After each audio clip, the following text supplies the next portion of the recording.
Our guest is Karen Brown. Welcome. Thank you. Honored to be here. Successful business owner, successful coach, a author, an athlete. Pretty impressive. Thank you. I'm living my purpose. You are. Yes.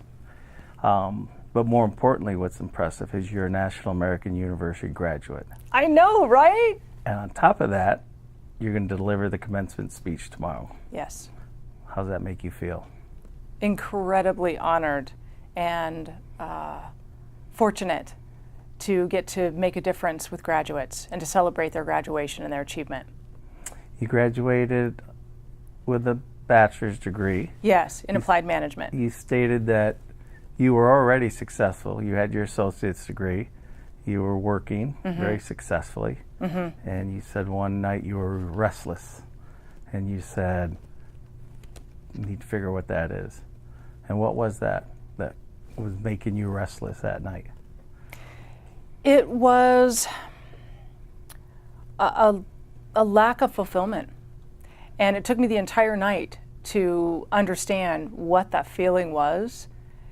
And once I finally did, I realized that it was that I knew I was capable of achieving more and that I would really need my bachelor's degree to be able to do that. Interesting. Yeah. Come to that realization after the success that you already had. So why NAU? They made it easy. They, honestly, every single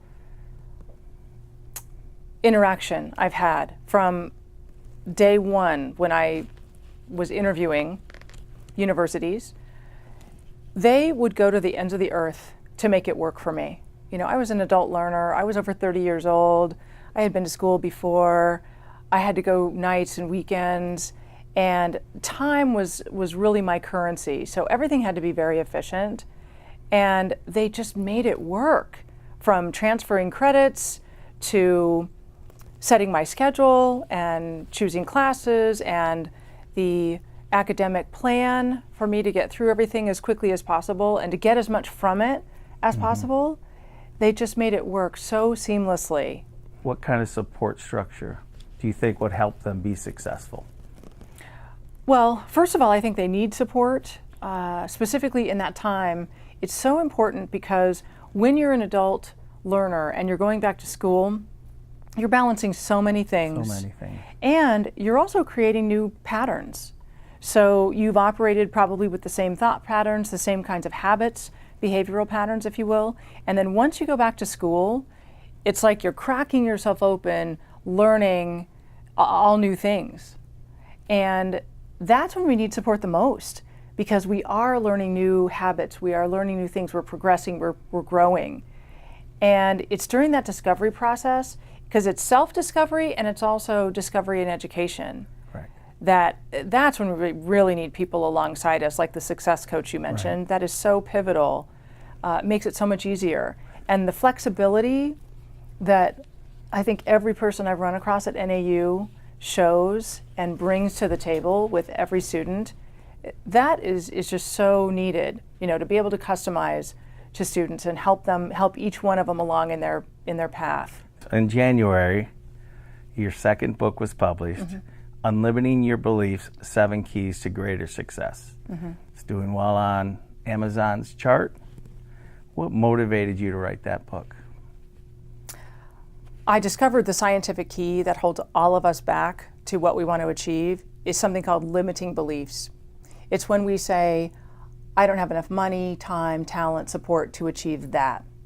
And there's scientifically proven techniques to transform limiting beliefs into unlimiting beliefs. And I wanted to make this accessible to everyone because we all have the ability to do it. And I see that this holds people back. So specifically, that's why I wrote the book. And that's my mission with it, is to eradicate limiting beliefs and transform the world. That's a great ambition.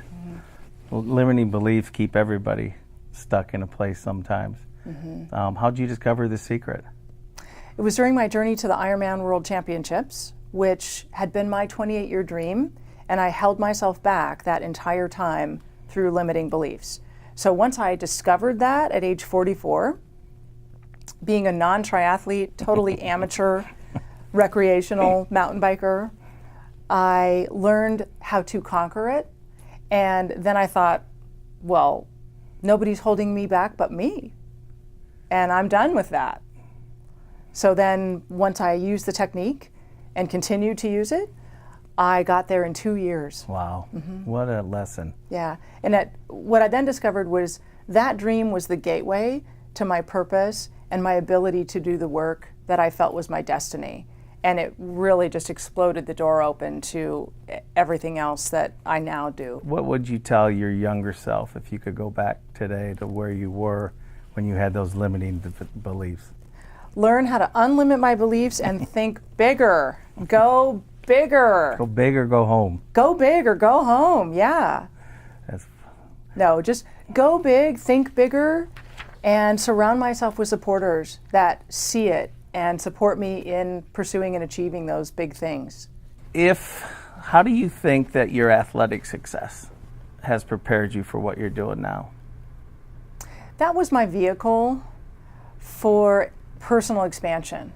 So through athletics, I'm able to expand myself mentally, physically, spiritually, and it's relatively easy. I shouldn't say easy. It's relatively straightforward for me to do that. It's my go-to vehicle, if you will, because it always requires that I learn new things.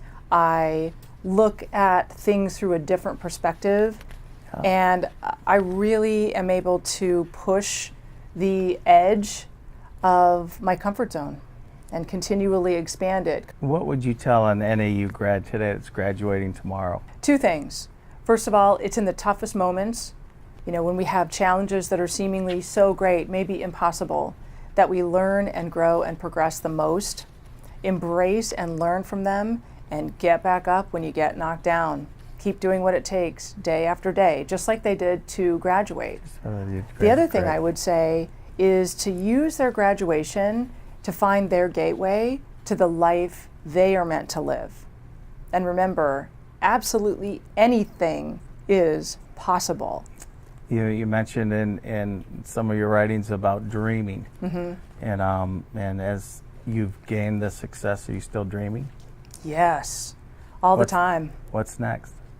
What's next is a small race in the Italian Dolomites called Lavaredo.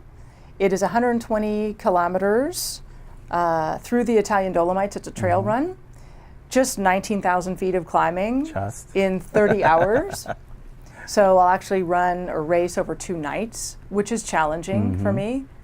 I also have 3 other books that are in the works that are about 25% written each. In your previous life, you said you were involved with real estate, and that I know that is an industry that is big on coaching and getting a mentor and helping you so forth.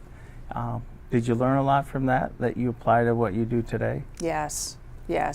The things I learned from growing a top real estate team and my real estate company over time, and then being a leader of an office and an owner of an office, invaluable, definitely applicable to what I do through Velocity. How you do it is actually through the power of your unconscious mind. And first of all, you have to become aware of the pattern and when you exhibit the pattern. And then interrupt the pattern when it happens, and then actively change it in that moment. That which we resist persists until we deal with it. In fact, it not only persists, but it'll grow until we deal with it. So that feeling that we have that we should probably go back to school and get our degree, tap into that feeling. It's correct. The intuition is telling you correctly. That is exactly what you need. And know that there are people within NAU that will come along beside you and help you. They'll help you to form that new pattern and to unlimit your beliefs and to step through that gateway that is the key to your life. Thank you. Very nice. All right. Congratulations.